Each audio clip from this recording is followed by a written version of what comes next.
Bonjour, bienvenue dans Zigzag Café, nouvelle semaine de Zigzag Café. Je voudrais dire en préambule, merci, vous êtes extrêmement nombreux à nous suivre toutes les semaines, peut-être encore plus particulièrement la semaine dernière. Je rappelle parce que les demandes sont nombreuses, vous pouvez acquérir la semaine de Zigzag Café en téléphonant au 0848 808 818, de quoi se souvenir d'Émile, de quoi se souvenir d'Éric Loretan, de quoi se souvenir des cicatrisés de la vie, de quoi se souvenir de Boringer, de tant d'autres, et puis de quoi se souvenir bientôt d'Éric Nicolier, qui est notre invité.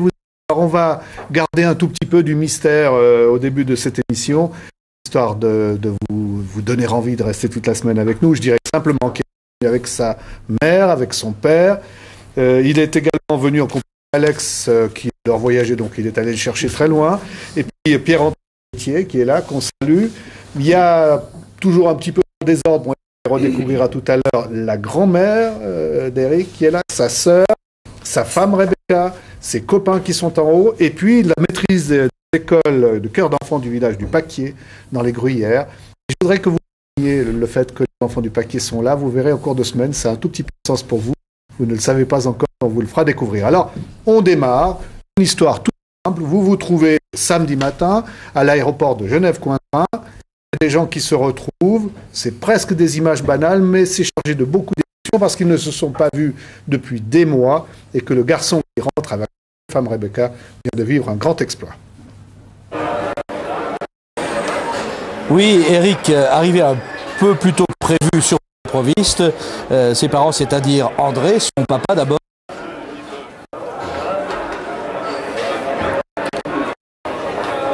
Bérangère, sa maman, ensuite. Et c'est vrai, Jean-Philippe, qu'ils ne se sont pas revus depuis près de 2 ans. Et Éric arrive d'Alaska. Et puis c'est le tour de Rebecca, jeune femme alaskienne d'Éric, que ni la maman ni le papa n'ont encore rencontré. Et qui s'empresse de leur montrer l'enfant qui devrait voir le jour dans un peu de 2 mois. Il s'appellera Isabelle.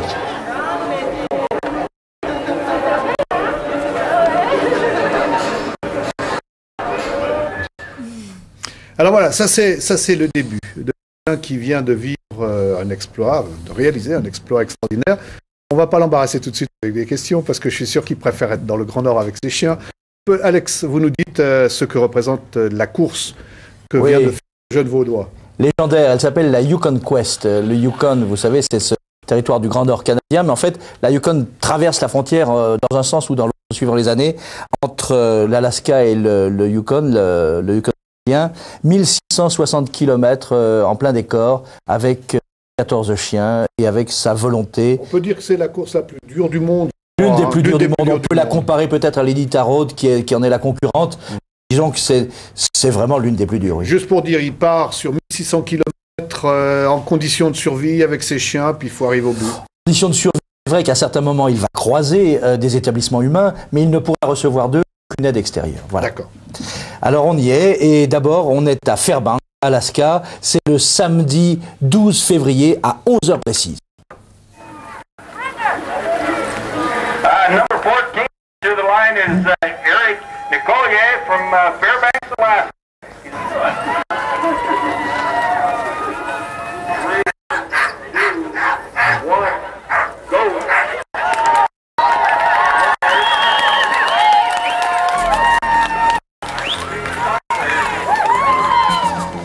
Devant Nicolier, son traîneau, et donc ses 14 chiens, 1160 km de contrées semi-désertiques, de neige crissante, de grand froid, de solitude, de galère.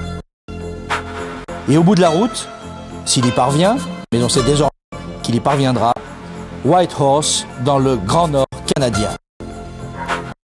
10 jours pour établir un nouveau record, 12, 13 ou 14 pour égaler la plupart des mocheurs chevronnés. 120, 150 km par jour et parfois de nuit. La nourriture quotidienne des chiens, unique carburant de cette odyssée hors du temps comme hors du monde.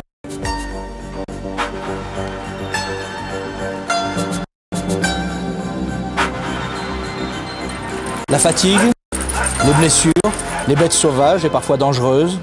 Dans son traîneau, Eric emporte une hache, un revolver, des raquettes, un sac de couchage, un réchaud pour faire fondre la neige. À mi-chemin, la frontière canadienne. Et ensuite, pendant des centaines de kilomètres, le cours gelé du grand fleuve Yukon. 1660 km d'enfer pour un rêve aux couleurs de paradis.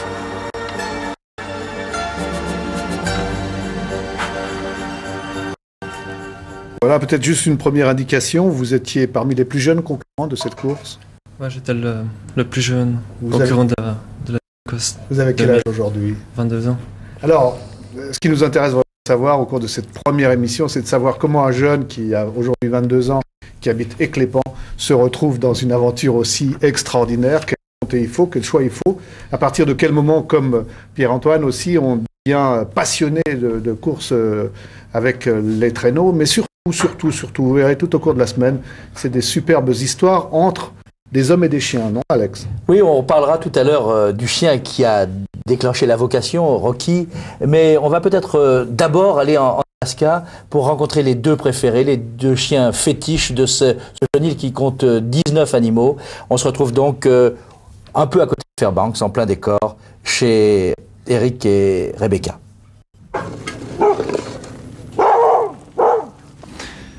Son nom c'est Linus, il a 7 ans, il a fait une quest déjà. Et puis il vient d'un village qui s'appelle Tanana en Alaska. C'est une très vieille race, hein. Il vient de croisements très très vieux. Je pense qu'il y a plus beaucoup de chiens comme ça en Alaska. Il est vraiment à part de tous mes autres chiens. Je pense que c'est un des seuls chiens que j'arrive à communiquer télépathiquement sans donner des ordres vocaux. On se comprend bien avec celui-là.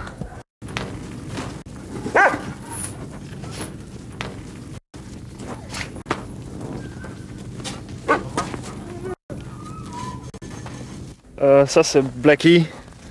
C'est un vétéran, si je dirais. Il a 8 ans et il a déjà couru une fois la Yukon Quest en 1998 à l'âge de 6 ans. C'est un chien qui est infatigable. On peut lui faire faire n'importe quoi. Impossible à le fatiguer. À la fin de 1600 km sur la ligne d'arrivée de la Yukon Quest, c'était le seul qui aboyait, qui voulait toujours tirer, toujours y aller.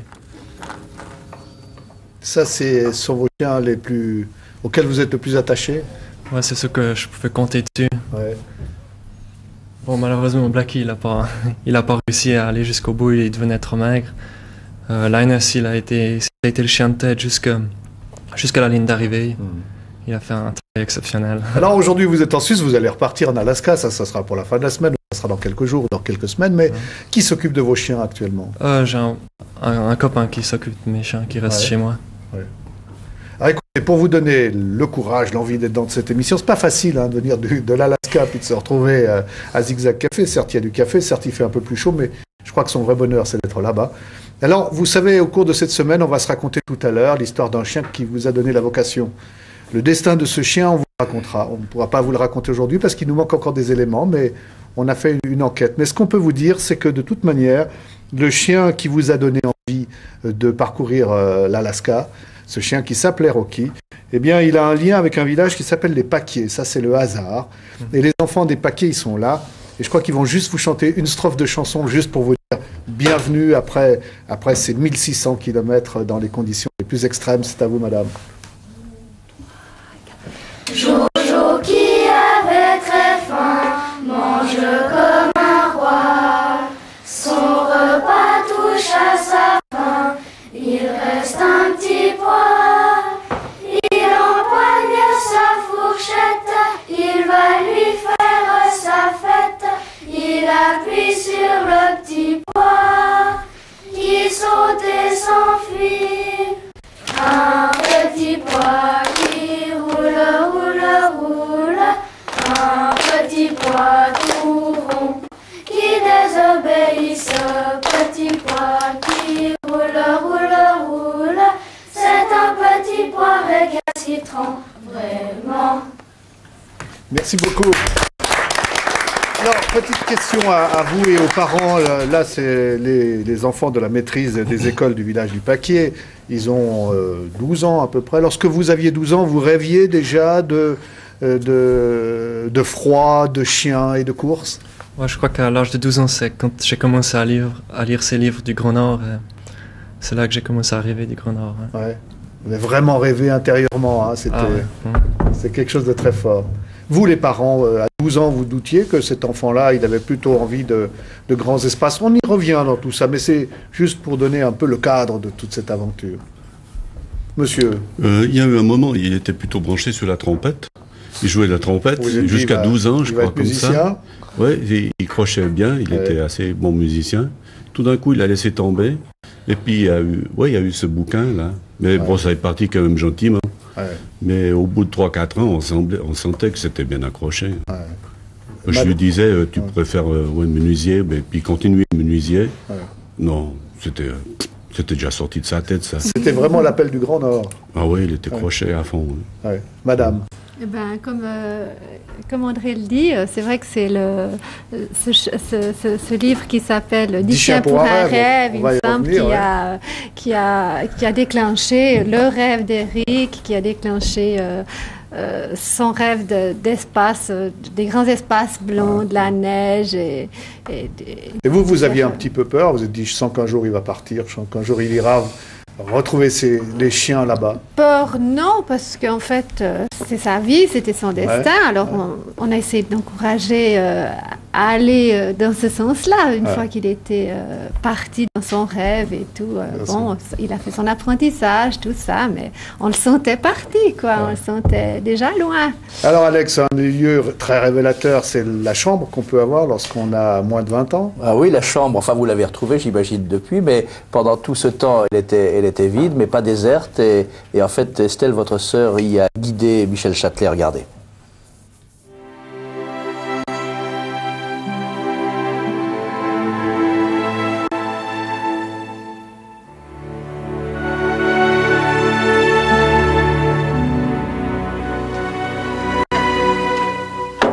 Pourquoi vous fermez cette fenêtre?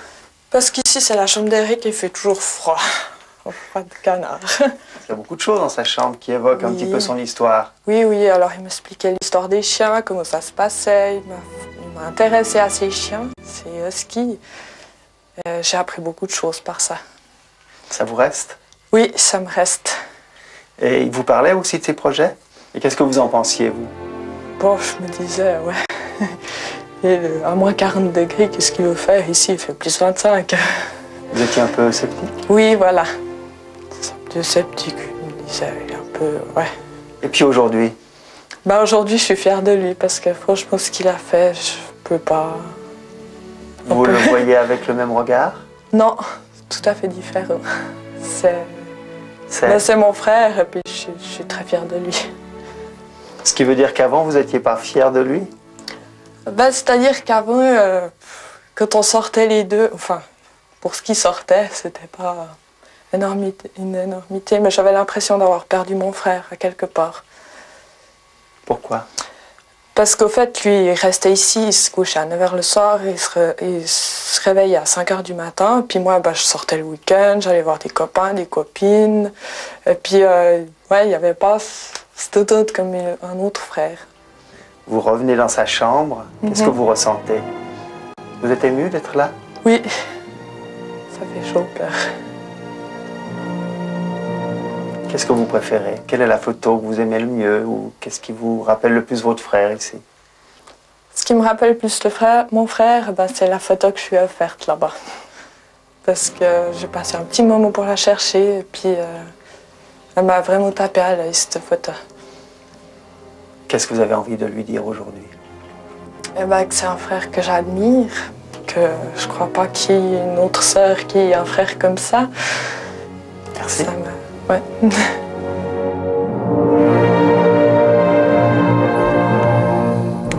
peut-être Pierre-Antoine Héritier, tout au cours de la semaine et tout à l'heure déjà, vous allez être avec nous, hein, vous allez nous expliquer ce que c'est que le mushing, ce que sont ces courses-là. Mais moi, il y a une chose qui m'étonne. Hein, on est en train de parler aux téléspectateurs qui doivent ouvrir des yeux tout ronds en se disant qu'est-ce que c'est que ce Vaudois de 22 ans qui a fait un exploit extraordinaire et dont on n'a absolument pas entendu parler dans les journaux. Ça vous étonne, vous? Ou on en a parlé un peu, il y a eu quelques articles, mais enfin, c'est pas à votre avis.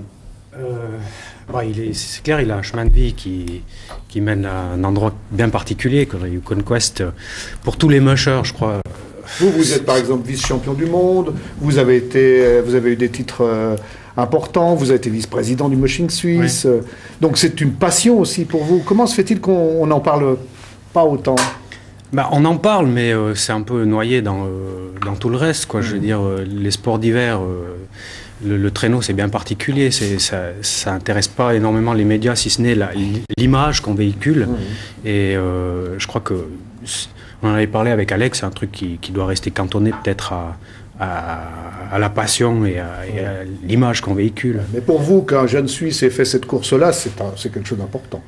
Ah oui, c'est important parce que déjà, Eric, je le connais depuis qu'il avait 12 ans, depuis qu'il a débarqué sur les courses pour nous voir, nous, quoi. C'était notre admirateur, quoi, sur les courses, quoi. Il se déplaçait en train, tous les moyens étaient bons pour venir sur les courses. Et puis, nous, on n'était pas habitués à voir on est habitués à voir des gens passionnés, quoi, qui débarquent avec un chien.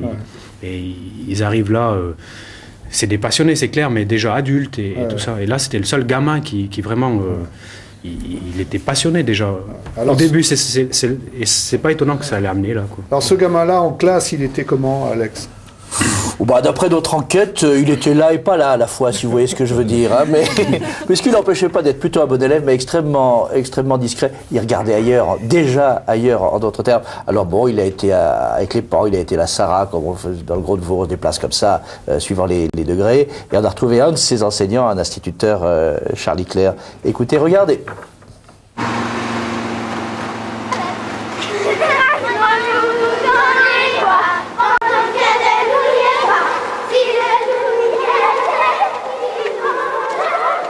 Quand je me rappelle comment il était en classe, c'est un élève qui était discret, on ne l'apercevait pas, mais... Qu'est-ce que vous voulez dire par discret? Discret, on ne le voyait pas, il était à sa place, mais par contre, en regardant bien d'un peu plus près, Eric avait régulièrement le regard posé sur l'extérieur, donc il regardait au loin, et puis il rêvait. Il rêvait, je ne sais pas quoi, mais il rêvait et pensait à autre chose, comme les oiseaux, hein. Partir peut-être, peut-être. Est-ce que vous allez l'inviter à venir retrouver sa classe une fois? Moi, je crois que ça serait vraiment sympathique qu'il revienne ici et qu'il nous parle de son voyage. C'est vrai, Eric, vous rêviez en classe comme ça, déjà, de l'envie de partir? Ouais. Tout le temps, je pense que je rêvais d'avoir fini l'école pour pouvoir commencer l'apprentissage et puis après avoir fini l'apprentissage pour enfin pouvoir partir.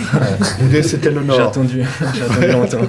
C'est vrai, ça vous a paru très long ces années-là? Ça m'a paru très long. Ouais. Parce que je savais qu'à la fin de l'apprentissage, j'allais travailler un petit peu, m'acheter un billet d'avion puis partir là où je voulais toujours partir. Parce que vous avez fait un apprentissage de menuisier, il y a même un de vos copains qui est là-haut, qui est menuisier lui aussi. Vous auriez pu rester menuisier, avoir une profession indépendante. Ouais, j'aurais pu essayer ça aussi. Ouais. Mais le rêve, il était ailleurs. Ouais. Oui, puis menuisier, c'est une bonne solution de repli quand même dans le Grand Nord. Hein. Vous avez déjà construit des chalets, des log cabines là-bas en Alaska. Hein. Ouais, j'ai trouvé un travail qui est un petit peu similaire à menuisier, construire des cabanes en rondins, faire la menuiserie dans les cabanes. Le Grand Nord. Alors, bon, là, on y a fait allusion déjà tout à l'heure, hein, et je crois que vous allez nous le dire dans l'interview qui va suivre, il y a des déclencheurs, et dans les déclencheurs, il y a des lectures, parce que Eric est un garçon, on l'a compris, qui sort peu. Quand il sort, c'est pour coucher dans la neige, parce qu'il se dit comme ça, je me teste. C'est assez étonnant. Hein. Et, Alex? Eh ben oui, on va le revoir, ce bouquin, le découvrir un peu plus, ce bouquin qui a été le déclencheur et sans lequel, finalement, vous ne seriez peut-être jamais parti pour l'Alaska.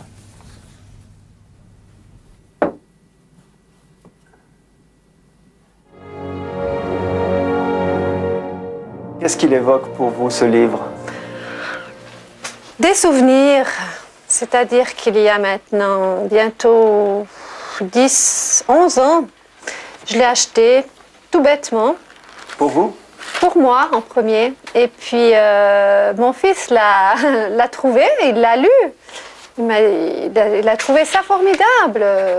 C'est génial, l'Alaska, des grandes étendues de neige, tout ça, il trouvait ça génial.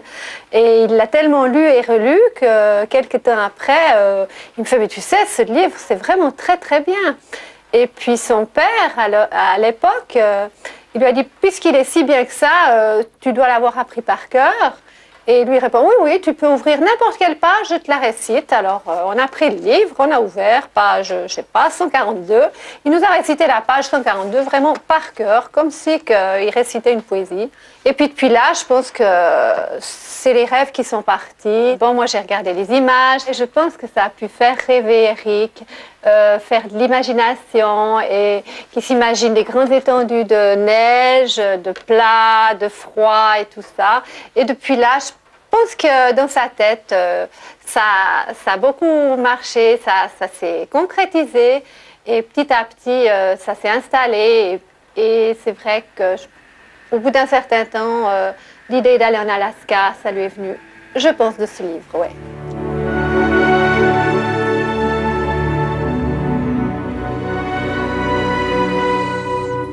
Alors, 10 chiens pour un rêve, c'est au fond, quand vous avez lu ça, on va remonter un petit peu dans le passé, là, quand vous avez lu ça, c'était les chiens qui vous intéressaient, c'était le Grand Nord, c'était la course, c'était quoi? C'était un peu tout ensemble, l'occupation des chiens, les grands espaces, la liberté. Ouais. C'est vrai que ce livre, j'arrive à le lire n'importe quand, contrairement au livre qu'on nous donnait à lire depuis l'école. Vous l'avez toujours, ce livre, ou bien vous l'avez dans la tête simplement? Ouais, je l'ai toujours. Vous l'avez toujours. Ça vous arrive de le relire un petit peu? Ah non, ça fait longtemps que je n'ai pas. Est-ce que la réalité qu'on découvre, là, on arrivait, hein, vous aviez quel âge quand vous avez lu ce livre?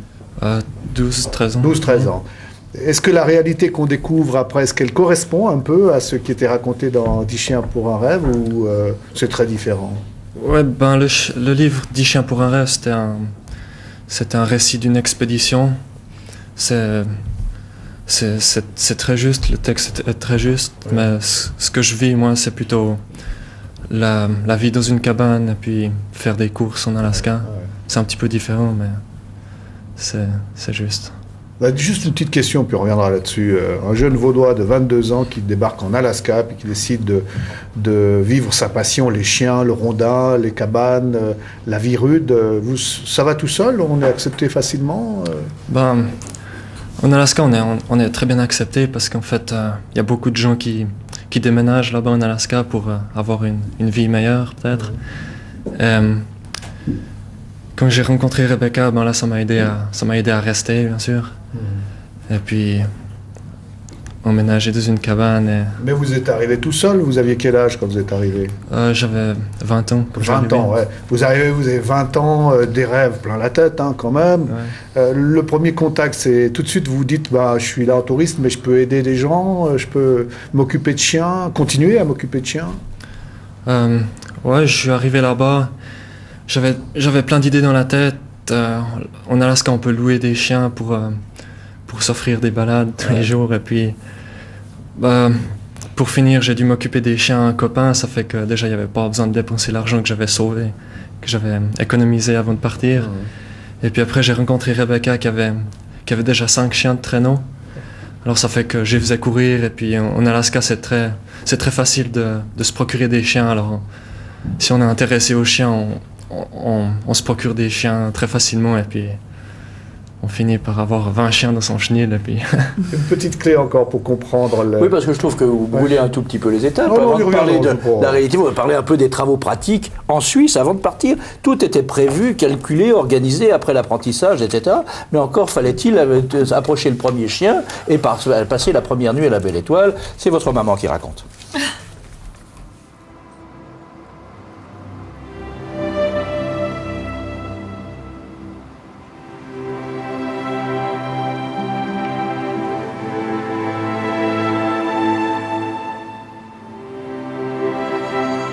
Pourquoi est-ce que vous tenez à nous amener ici? Parce que maintenant on arrive sur Éclépont. Éclépont, c'est le village d'Éric, notre village, là où on a vécu, là où Éric a été à l'école, là où Éric s'est entraîné pour faire des nuits dans la neige. Des nuits dans la neige? Des nuits dans la neige, oui, pour s'entraîner à pouvoir dormir dans le froid, dans la neige, être vraiment avec la nature. Il partait avec le sac à dos le soir, avec une couverture, et puis il partait. Et puis on le revoyait que le matin, il prenait même du thé, enfin tout son petit chauffage, avec du gaz, la casserole, vraiment pour être dans les conditions de l'Alaska, quoi. Le froid, pour lui, ça lui faisait pas peur. Et puis, il y avait un chien aussi. Eh oui, il y avait un chien. Un chien qu'on a eu. Il s'appelait comment? Il s'appelait Rocky. C'était un tout petite boule de poils toute noire, tout joli petit chien, qui était un bâtard, comme on peut dire, puisqu'il n'avait pas de pédigré. Et puis avec le chien, ben, c'est vrai qu'Éric a fait un tas d'aventures, a essayé de faire du chien de traîneau justement. Et il y arrivait? Il y arrivait, le chien ne voulait pas trop bouger, mais enfin en le poussant un petit peu avec sa sœur à côté, elle l'appâtait avec des petits biscuits pour les chiens, et puis le chien il courait, et puis voilà, c'était déjà une ébauche des chiens de traîneau, quoi. Voilà. Et puis ce chien, qu'est-ce qu'il est devenu alors?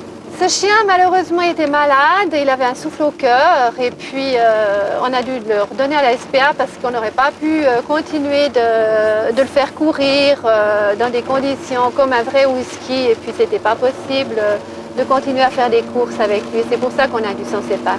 Ouais. Qu'est-ce qu'il en a pensé, Éric, de se séparer de ce chien? Il a été très déçu, et c'est peut-être ça qui l'a poussé à dire j'aurai pas de chien en Suisse, mais j'aurai mes chiens en Alaska. Un jour, j'aurai mon chenil, j'aurai mes chiens à moi en Alaska.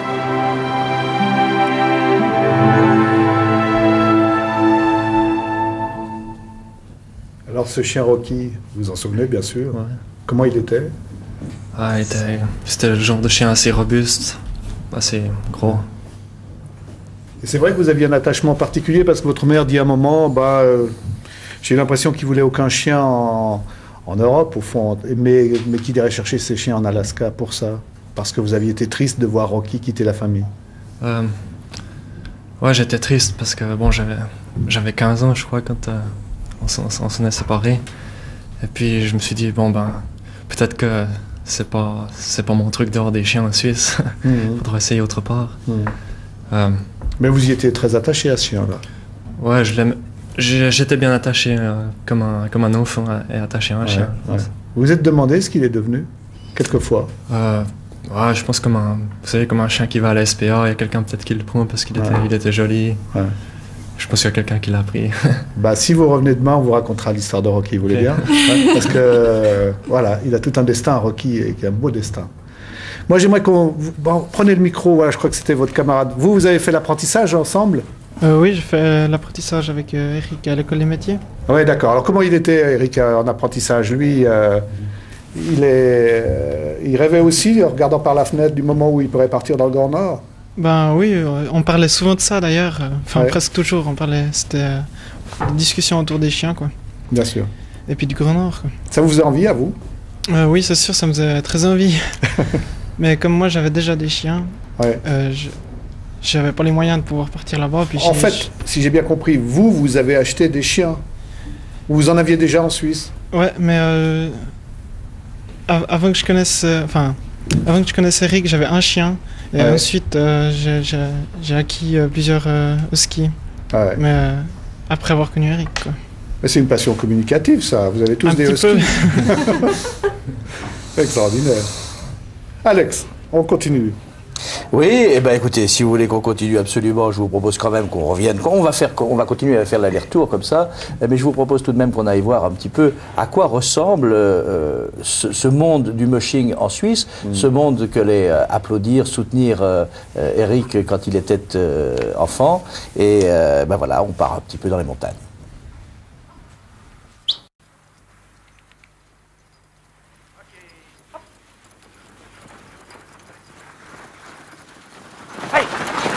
Ok. Voilà, on les guide à la voix. Il faut pas gueuler trop fort, sinon ils vous écoutent plus. Ok. Hop. Voilà. Il y a deux ordres. G pour aller à droite et H pour aller à gauche. Et en fait, c'est des intonations complètement différentes que le chien comprend, comme un ordre qu'on lui donne, quoi. Il faut sentir l'attelage. Quand ils sont capables d'accélérer, c'est là qu'on donne un ordre. C'est pas quand nous on veut qu'ils accélèrent. Devant. Voilà, hop. Hop. G.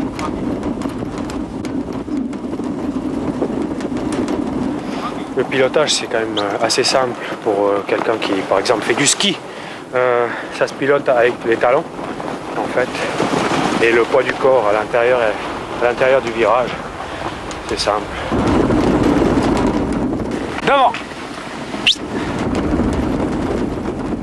On est sur un traîneau dans une forêt et qu'on a uniquement le crissement des patins et le halètement des chiens, on a un gros sentiment de liberté, je crois. Et c'est le genre de truc que je retrouve pas ailleurs. Je veux dire, c'est comme dans n'importe quelle passion, je crois qu'on court après quelque chose, et là, c'est un sentiment qui est assez exceptionnel d'être dans la forêt avec des chiens et seul et de penser qu'on est en liberté totale, quoi.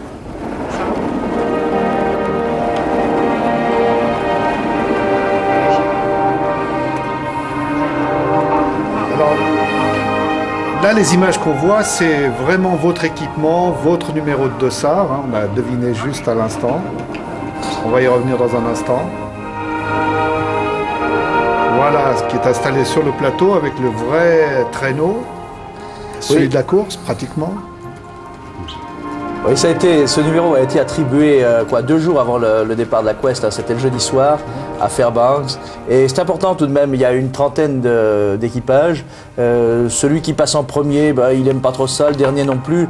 Mais je dois dire qu'au départ, vous avez vu le départ à Fairbanks, au départ, il y a 2 minutes d'intervalle entre les concurrents. À l'arrivée, il y a jusqu'à 5 jours d'intervalle. Donc, disons que la place initiale est peut-être un tout petit peu moins importante. Mais alors, c'est vrai qu'il y a un grand banquet dans la salle des fêtes, dans le plus grand hôtel de Fairbanks.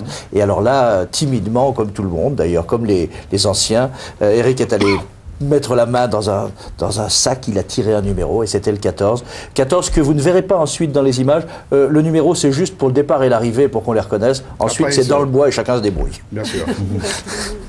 Pierre-Antoine, expliquez-nous encore un peu les différentes techniques pour conduire les traîneaux. Là, on a vu comment on pouvait le diriger. Comment est-ce qu'on place les chiens? Il y a plusieurs techniques d'attelage. Seulement, le plus utilisé en Europe et aux États-Unis, c'est ce qu'on appelle le gnome style.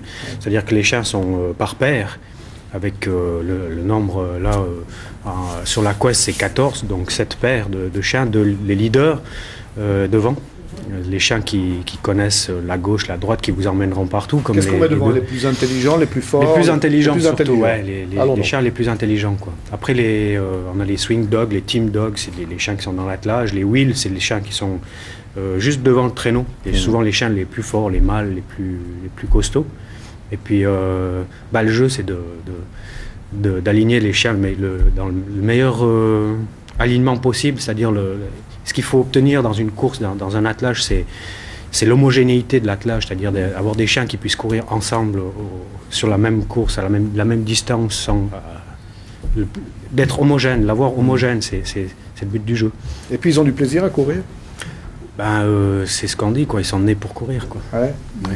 Parce qu'ils courent. Bon, les images qu'on a vues là, quand même, elles sont rapides, hein, mais ils courent pendant combien de temps? Ils peuvent courir pendant 13 jours. La preuve, ouais. Ou alors ils peuvent courir. On a tous les styles de courses. Hein. On a des courses sprint. Non, cette vitesse, on les a vu à la courir, vitesse là, on les a vu courir, on dira 15 à 20 km. Ouais. Après, ils vont prendre... Il y a plusieurs styles de course, donc on a du sprint qui est court, c'est-à-dire ça dépend du nombre de chiens qu'on a dans l'attelage. Et puis après on a des courses mi-distance, puis après on a des longues distances qu'on appelle la quest, c'est une course longue distance, quoi. C'est que le rythme de course n'est pas le même pour la Yukon Quest que pour une course d'ici en Europe, quoi.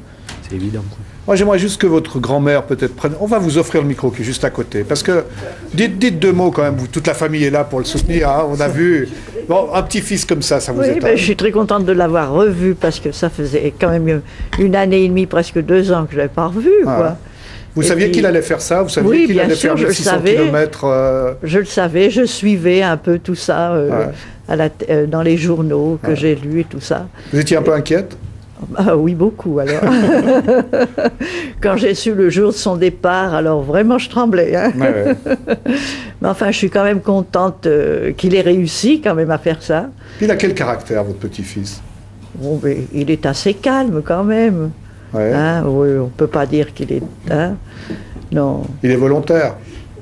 Oh, il aime bien savoir ce qu'il veut, il sait très bien ce qu'il veut faire, hein. Mais moi je trouve que je l'admire parce que je n'aurais jamais pensé qu'il aurait pu faire ça. Mais il vous a étonné quand même? Ah, il m'a étonné, vraiment, vraiment. Ça vous touche ce que dit votre grand-mère, là, que vous avez réussi à l'étonner, là? Ouais. Parce que dans la famille, on s'est dit, oui, il va pouvoir le faire, il a envie d'aller dans le Grand Nord, mais est-ce qu'il partira?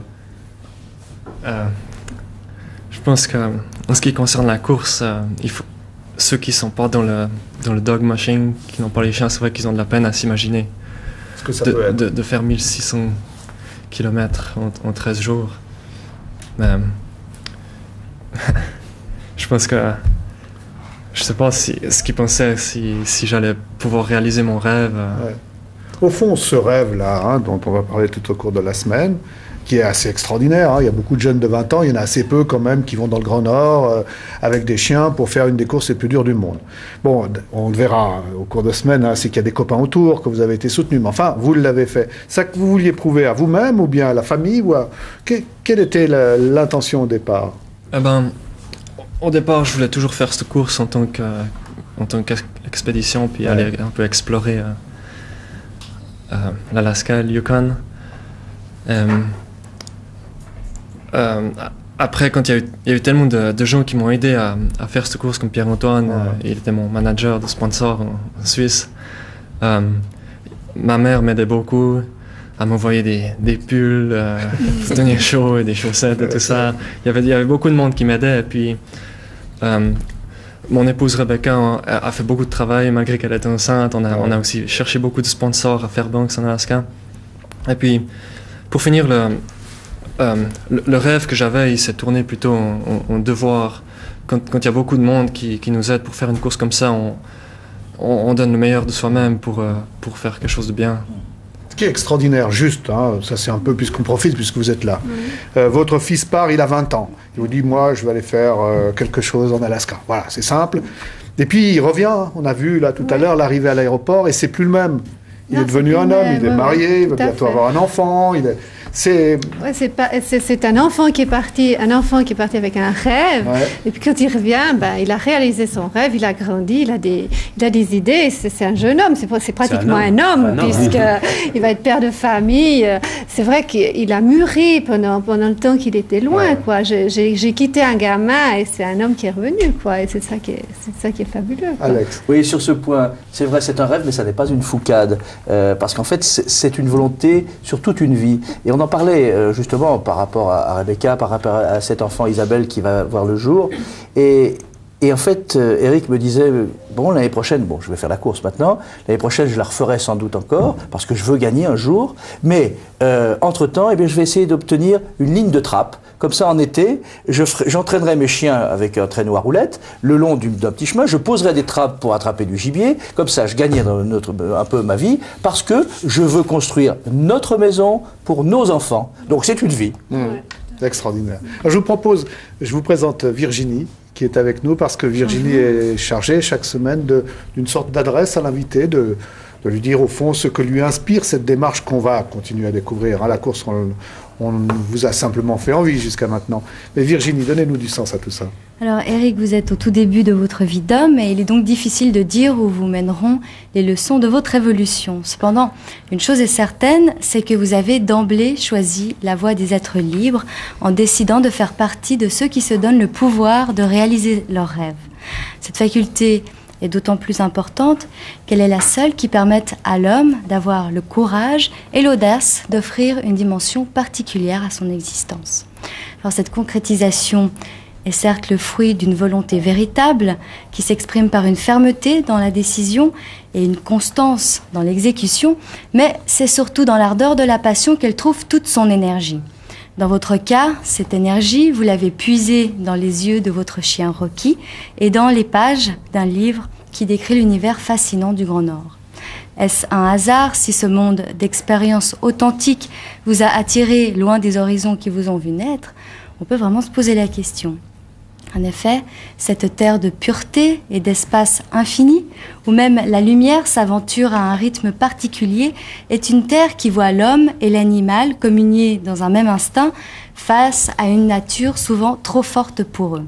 C'est sûr, dans cet univers imprégné de valeurs ancestrales, on est bien loin des délires technologiques et des illusions de notre société de consommation.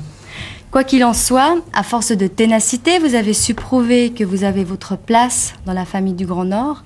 Votre détermination démontre simplement que s'il faut encore le rappeler, quand on veut, on peut, ce qui est un formidable signe d'encouragement pour tous ceux qui pensent que la vie a placé devant eux des barrières insurmontables. Reste à chacun de trouver quel est son rêve, car comme le disait Louis Jouvet, une vocation est un miracle qu'il faut faire avec soi-même. Merci Virginie. Il est plus en plus à l'aise, on va faire des compliments, on lui explique. Je suis content d'être venu quand même. Non, je pense que c'est évidemment toute une histoire impressionnante, mais vous attendiez à ce qu'il y ait une réaction autour de votre exploit, ou vous l'êtes fait en vous disant, bon, moi je vais tenter cette affaire, je vais respecter l'engagement, le contrat au fond, un petit peu de contrat moral avec les copains, mais... Ouais, je m'y attendais que mes parents et toute la famille auraient une réaction par rapport à la course que j'ai faite. Mais je pense que c'est normal, quoi. Ah, ça vous paraît normal de faire 1600 km avec des chiens? Non, je pense que c'est normal que mes parents aient une réaction qui... Ouais. Et quand vous entendez Virginie, vous resituez un peu votre action, là? Je pense que les gens en Suisse, ils connaissent pas... Il y a le rêve, mais il faut aussi vivre en Alaska. Ouais. On fait pas que de rêver en Alaska non plus.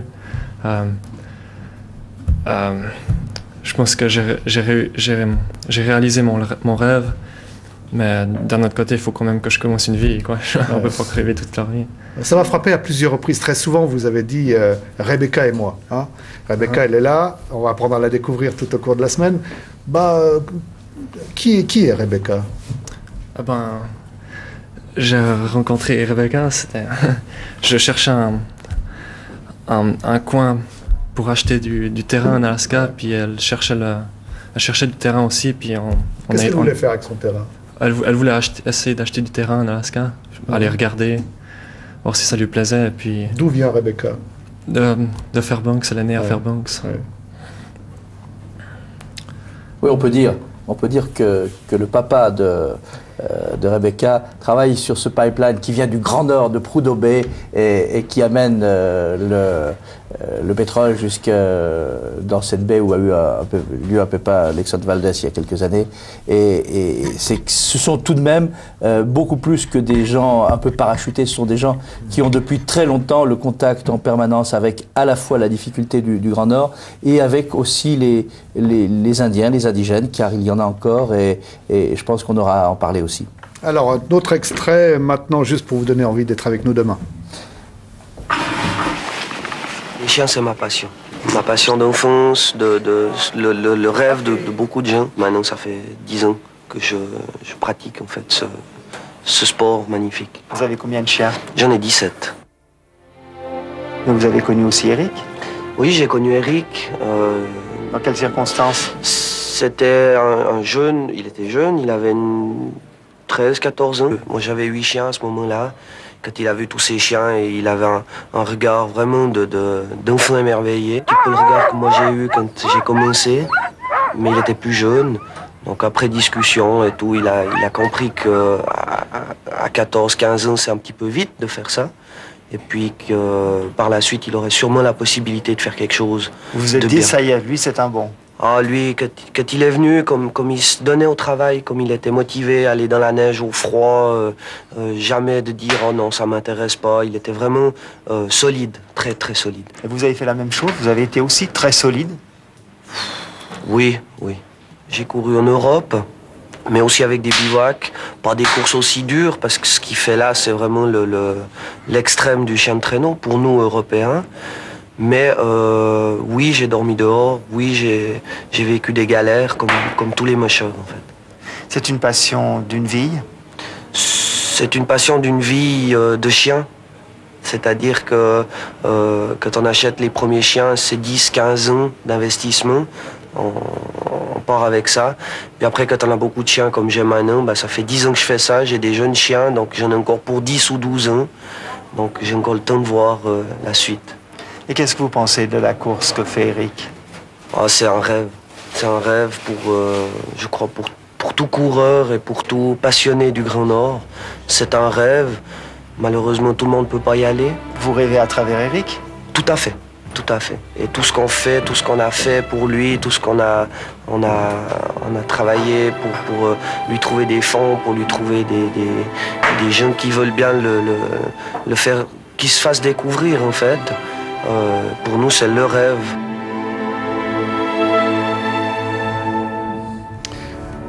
Alors Alex, on va plonger dans ce rêve dès demain avec Eric, avec Pierre-Antoine qui sera avec nous, avec d'autres personnes pour nous dire à quel point c'est extraordinaire. Oui, parce que c'est vrai qu'il y a eu symbiose, que bien sûr, sans la volonté qui était annoncée tout à l'heure et décrite, et j'allais dire décortiquée par Virginie, il n'y aurait pas eu cette aventure. Mais s'il n'y avait pas eu en même temps les amis qui en Suisse ont aidé, parce que ça représente des sommes folles, et ça veut dire aussi tout de même lorsqu'on a cette volonté, le fait de sentir des complices à l'autre bout de la planète, je sais qu'ils n'ont pas cessé de se téléphoner, à chaque fois où il y avait un problème, et le soutien, moi ça fait plusieurs semaines, plusieurs mois que je suis ces préparations, et c'est vrai que le soutien des uns et des autres a été important. D'ailleurs, pourquoi demain, pour la partie qui est la préparation jusqu'au dernier moment avant le départ, eh bien cette partie-là, on la verra en alternance entre la Suisse et l'Alaska. Voilà, et puis un petit mot de Nathalie Blanc, c'est votre ancienne voisine, elle est par là, j'espère qu'elle reviendra pendant la semaine. Elle vous a écrit avant le début de la course. J'ai découvert, comme certainement beaucoup de monde, ce qu'était devenu ta vie loin des Clépans. Et c'est avec beaucoup de joie que je constate que ta passion est devenue tout simplement ce qui te fait vivre chaque jour. Je t'admire, Eric, pour avoir quitté la Suisse afin de pouvoir réaliser ton rêve, ce que beaucoup d'entre nous cherchons encore à faire. Merci, Eric.